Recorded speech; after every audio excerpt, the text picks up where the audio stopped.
केडिया साहब, सुप्रभात, स्वागत है आपका। धन्यवाद समय देने के लिए। सबसे पहले बाजार पर एक राय के साथ आपके साथ शुरुआत करूंगा, क्योंकि पिछली मुलाकात में आपने कहा भी था लॉन्ग टर्म में तो टारगेट 30,000 के इंटैक्ट है, शॉर्ट टर्म में बीच बीच में छोटे मोटे झटके लगते रहेंगे, आते रहेंगे, जाते रहेंगे। बड़ा झटका जो ट्रंप का था, बाजार ने आसानी से उसे पचाया है, रिकवर बहुत शार्पली और स्मार्टली कर रहा है। क्या व्यू है अब इस वक्त बाजार पर आपका, बहुत शॉर्ट टर्म और लॉन्ग टर्म दोनों बताएं सर। आपने बहुत सटीक शब्दों में सारांश दे दिया बाजार का कि ट्रंप जैसे महानुभाव का भी भयंकर झटका बाजार मतलब चना कुरमुरा बना के खा गया सवेरे सवेरे। करेक्ट। तो अंडरलाइंग मोमेंटम बहुत स्ट्रांग है।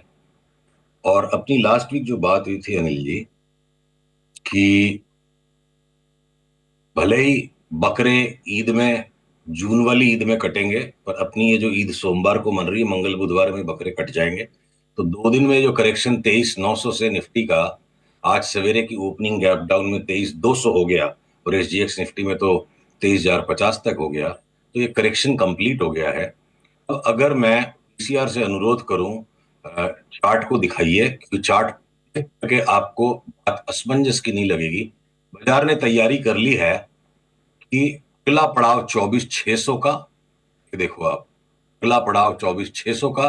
और अगर बाजार ने वहां 24,600 पे भी रुकने का मन नहीं बनाया, 25,600। दूसरी चीज अनिल जी, निफ्टी के साथ साथ अगर मैं अनुमान लगा रहा हूं कि आपके स्क्रीन पे चार्ट दिख रही होगी, बैंक निफ्टी में देखिए 24,600 जब तक निफ्टी आती है, बैंक निफ्टी 53,260, समझो ना 53,300 तक की एक बार जगह जहां रेजिस्टेंस है। तो हो सकता है 53,300 से बैंक निफ्टी वापस 51,000 आए, और उसके बाद फिर हम आकलन करेंगे। और आने वाले समय में संभव है, अभी सिग्नल नहीं है पर पहले से पिक्चर में जोड़ रहा हूं, HDFC bank, ICICI, axis bank और कोटक महिंद्रा। और हो सकता है कोटक महिंद्रा में ज्यादा कोहराम मच जाए नीचे का किसी कारण से, तो मैं थोड़ा सा प्राइवेट सेक्टर बैंक से परहेज रखूंगा। PSU banks, small finance banks, इनको सबको दोनों हाथ से हर करेक्शन में दबोचना है। पर ब्रॉडली आपके ओपनर क्वेश्चन का सारांश आंसर ये है कि अक्रॉस द बोर्ड बाजार में तेजी है। और अगर आप मेरे से पूछोगे कि ये एसएनपी और नैस्डैक भी कल रात को नया लो बना गए, तो मैं बोलता हूं आज रात से तो वहां पे भी कलर घूम जाएगा। जो बुरे से बुरी होनी थी हमारे साथ हो चुकी, बाजार में आगे एक तरफा तेजी है, ये चार्ट साफ साफ कह रहे हैं।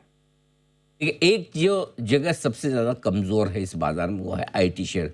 और आपने 2000 के वक्त इन्फोसिस में कहा भी था 1500 आ जाएगा, तो पसंद तो किसी को नहीं आया, देखो ऑनेस्टली, कि यार ये ऐसा कौन टारगेट देता है 2000 पे 1500। लेकिन अब हो गया, व्हाट नेक्स्ट, डन, या फिर अभी भी और जगह बाकी है? और ऐसा कोई और स्टॉक है जो 2000 से 1500 या 1500 से 2000 जाने की तैयारी में हो, वो भी बताएं सर। देखिए, पीसीआर से अनुरोध है, लोग चिढ़ते हैं जब हम बेबाक कॉल देते हैं। हम्म। लोगों की चिढ़ कम हो जाएगी अगर हम उनको चार्ट की एनालिसिस दिखाएंगे। कम से कम वो चाहे सादे नमक के साथ या सेंधे नमक के साथ हमारे इस विश्लेषण को स्वीकारेंगे। ओपिनियन लोगों को बुरे लगते हैं, तो इसलिए विश्लेषण दिखा देते हैं। इन्फोसिस अब तैयारी कर रहा है अगली चाल यहां से 1500 वाला 2300 जाने की। मेरे चार्ट आ रही है जैसे मेरे स्क्रीन पे, अब ये देखो कि इसकी ट्रिगर हम करेंगे जब ये अपर रेजिस्टेंस लाइन को तोड़ता है। 1570-80 के ऊपर गया, हम सीधे 2300 के कॉल पे बैठ जाएंगे। कोई 2 घंटे वाला कॉल नहीं है, ये इन्वेस्टर के काम का कॉल है। 2300 क्या, अभी 2300 में शर्मा शर्मी बोल रहा हूं, हो सकता है अगली जनवरी तक, दिसंबर तक, आने वाले इस साल की दिसंबर अगली जनवरी तक ये 2400 भी हो जाए।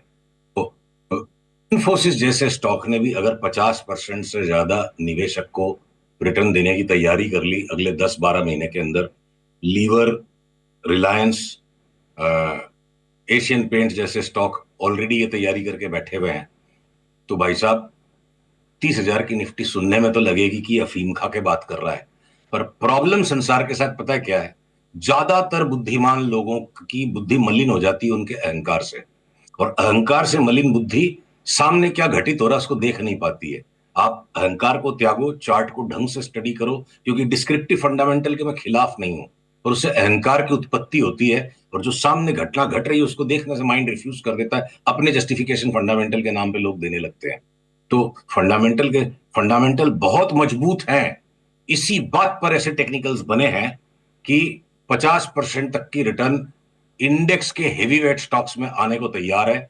किसको पता 30,000 की जगह 32,000 की निफ्टी हो जाएगी अगले साल, इसी महीने जब हम बैठ के बात कर रहे होंगे। बिल्कुल ठीक बात है।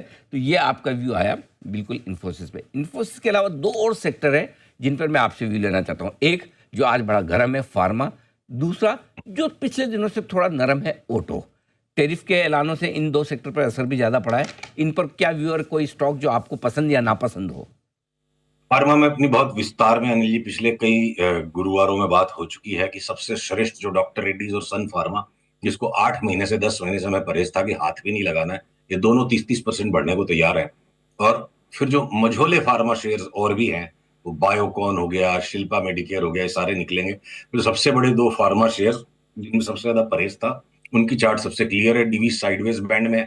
सिप्ला की चार्ट में नॉइज बहुत है, तो हम लोग स्टिक करेंगे सन फार्मा। डॉक्टर रेड्डीज तो अब बहुत जोर से फट गया आज ऊपर, काफी नीचे से ऑलरेडी घूम चुके थे लास्ट 10 दिन में, मार्केट ने एंटिसिपेट कर लिया था ये। तो अब कोई पुल बैक आएगा 2 4 5 दिन में, ठंडक लौटेगी इनमें, तो हायर बॉटम पे इनको हम लेंगे। और ये निचले स्तरों से दोनों में 30 35 40% का भाव बन जाए, तब डॉक्टर रेड्डीज 1500 1550 में बेचने मिल जाए और सन फार्मा का भाव अगर 2200 2300 हो जाएगा, ओवर ए टाइम होल्डिंग करनी पड़ेगी, ट्रेडिंग का कॉल नहीं है, तो कोई आश्चर्य नहीं है। और बची बात जहां तक की ऑटोस की, तो मैं एक थोड़ी सी आपत्तिजनक बात लोगों को लग सकती, पर आपके चैनल पे हमने इसको पास्ट में भी डिस्कस किया है। ऑटो में देखिए वर्ल्ड का सबसे बड़ा स्टॉक है टेस्ला, राइट? और टेस्ला की चार्ट चीख के ये कह रही है, जहां ये टेस्ला की चार्ट मैं आपको दिखाऊंगा, अभी स्क्रीन पे आ रही है शायद, आई थिंक। एक मिनट बर्दाश्त कीजिएगा इसको। हाँ, ये आ गई टेस्ला। देखिए टेस्ला की चार्ट जो बड़ा चीख चीख के कह रही है हमसे, जहां ये 303 के ऊपर निकला टेस्ला, हम इसमें $560 के लिए ऑलरेडी ये कॉल अपने निवेशकों को दे चुके हैं, एनआरआईज या जो लोग ओवरसीज इन्वेस्टिंग करते हैं। तो वर्ल्ड में अभी सबसे ज्यादा ग्लैमरस ऑटो स्टॉक है टेस्ला। अब उसको लेकर के अगर बाकी लोगों को परेशानियां हो रही हैं बाकी स्टॉक्स में, तो अपने ये जो Mahindra Mahindra, Tata Motors, hero MotoCorp, Bajaj auto, इनकी इतनी कुटाई पिटाई छटाई हो चुकी है, मतलब मरे हुए को और मारने की जगह नहीं है। टाइम टू टाइम वो जो भी नॉइस क्रिएट करें, इन्वेस्टमेंट होराइजन पे तो सारी की सारी इंडियन ऑटो की चार्ट्स, थोड़ा सा मारुति में नॉइज आ जाती है, वो थोड़े ऊपर के स्तर पे मेंटेन्ड है अभी भी, उसको छोड़ करके रिटर्न उसमें भी आएगा, उसमें 20 25% की रिटर्न मिल जाएगी। बाकी सब में 30 40 50% की रिटर्न। ऑटो के भी स्टॉक्स को निफ्टी से कमती रिटर्न दे देंगे साल भर में, ऐसा नहीं लगता है। कुछ हो सकता है उससे ज्यादा भी दे देंगे, जैसे टाटा मोटर्स हमें लगता है 70 80% के लिए तैयार है। तो मुझे कोई भी ऑटो स्टॉक में कुछ परेशानी नहीं दिख रही है। संसार में सबके कमाने की, सबके खाने की जगह है। अकेला टेस्ला कमा लेगा, अकेला टेस्ला खा लेगा, ऐसा संसार, ऐसा कोई चार्ट्स नहीं कह रही है। टेस्ला बहुत भागेगा, बाकी स्टॉक्स भी चलेंगे।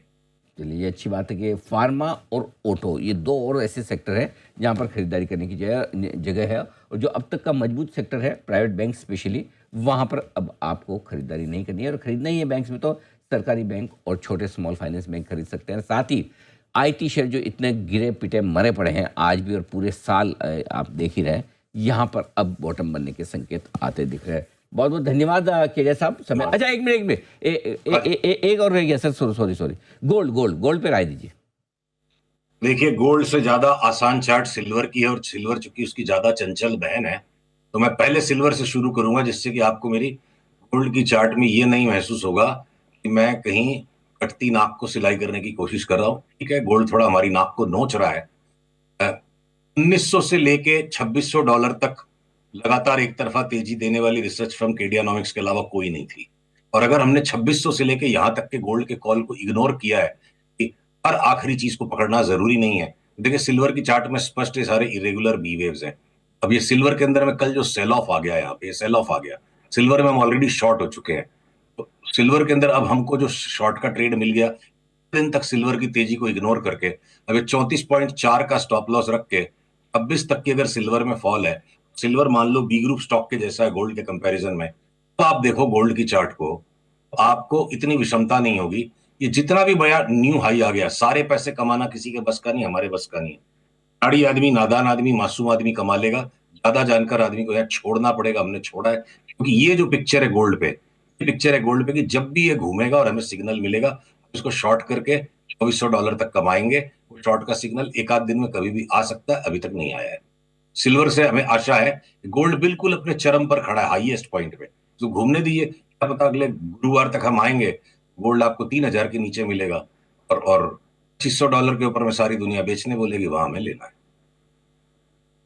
समय देने के लिए और बाजार पर और सारे स्टॉक्स और सेक्टर्स और साथ ही